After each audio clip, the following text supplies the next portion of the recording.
Good afternoon. So after discussing about the brief history of debate from the very beginning up to last, which is the case building, we are now going to proceed to the last topic with April Dela Cruz, of course, my partner. So our topic for the last topic, is about tips on participating in a debate. So I am your presenter, Jessica Escañada, and after this will be April Rose Dela Cruz.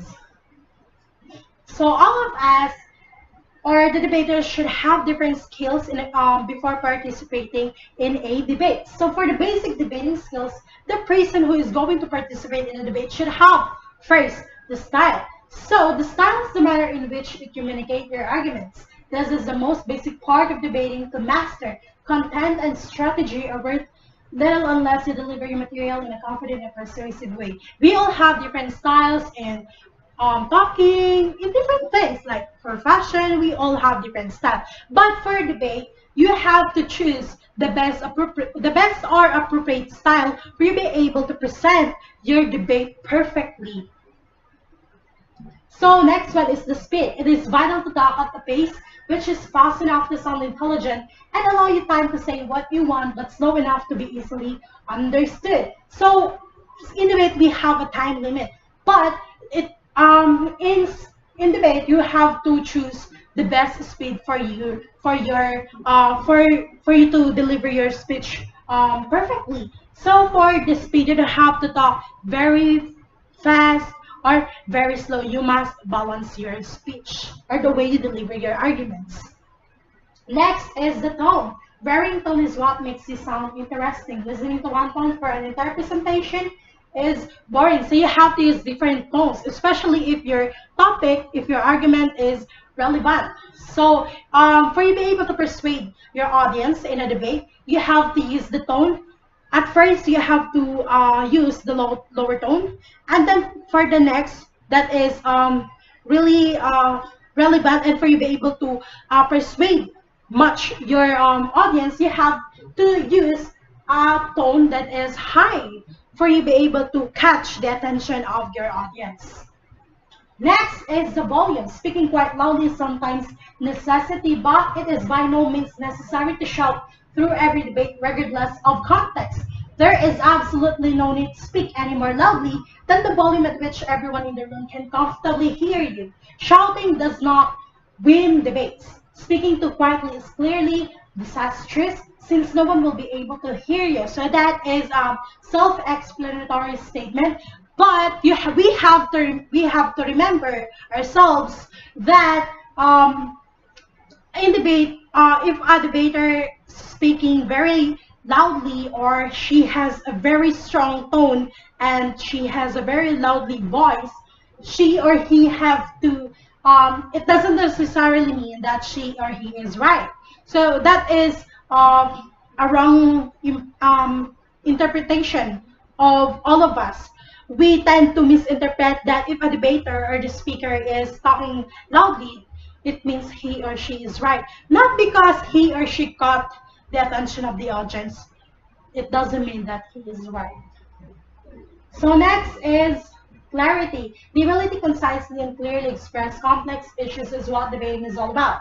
The main reason people begin to sound unclear is usually because they lose stream of thought, which is keeping them going.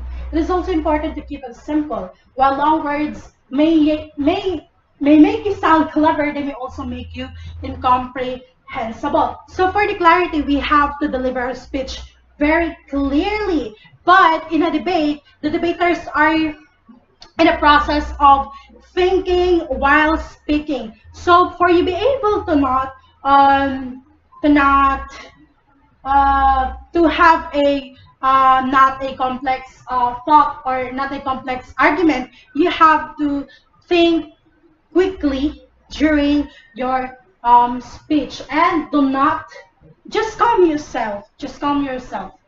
For you to be able to have your argument very clear.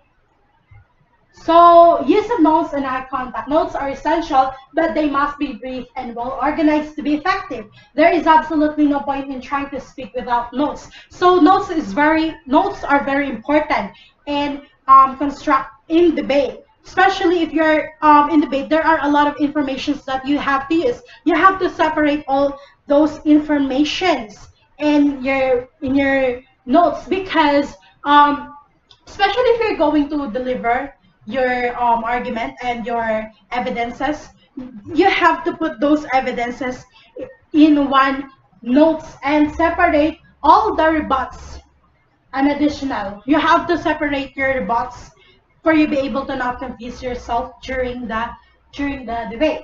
So eye contact with the audience is very important, but keep shooting your gaze. Someone likes to be stared at. That is very true. You don't have to stare at one specific person or to a specific person because they might have, you know, I might get shy while you are delivering your argument. So you have to uh, talk and have an eye contact with the general audience, not just for this specific person. So these are the those in participating in debate. So do stay calm and speak in a clear, rational voice for you to be able again to deliver your arguments and speech during the debate. So it may not affect your stream of thought. Next is about to stick to your planned research arguments. Make sure your notes are organized. That is what I mentioned a while ago. You have to stick to your plan because you might get confused about if you change your plan. And you have to use what you have researched for your speech. So next is do thoroughly research your topic and position. The best start to squashing a rebuttal is well research, well-designed presentations. You have to research a lot of information and evidences for you to be able to present and defend your arguments.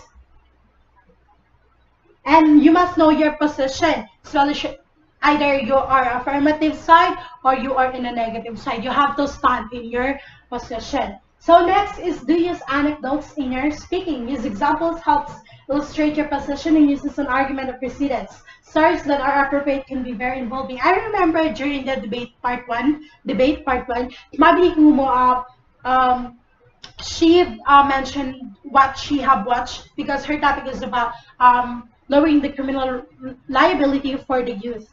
So she have shared her what she have watched in Eyewitness in GMA 7 of Carry the Beat. That is a documentary about the youth. So next is about do aware of time constraints if there are any. Practice your initial speech so you will be on top of the situation. Know what it feels like to speak for a lot of time. Speaking too much or not enough weakens your position. That's why it is very it's very important for your group to have a practice for you to be able to measure the time to limit your time during your speech. So next is to be aware of what your partner or partners plans are. So that's why practice is very important. You have to know what your group will or what your team will be going to attack, what arguments are going to attack. You have to have a cooperation with each other to win the debate.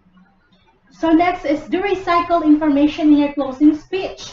Tip: the closing speakers should sum all relevant arguments and rebuttals without introducing any new information. So this is for the last speaker. You have to recycle all the information mentioned about the affirmative side and the negative side. You have to deliver all those information they have mentioned.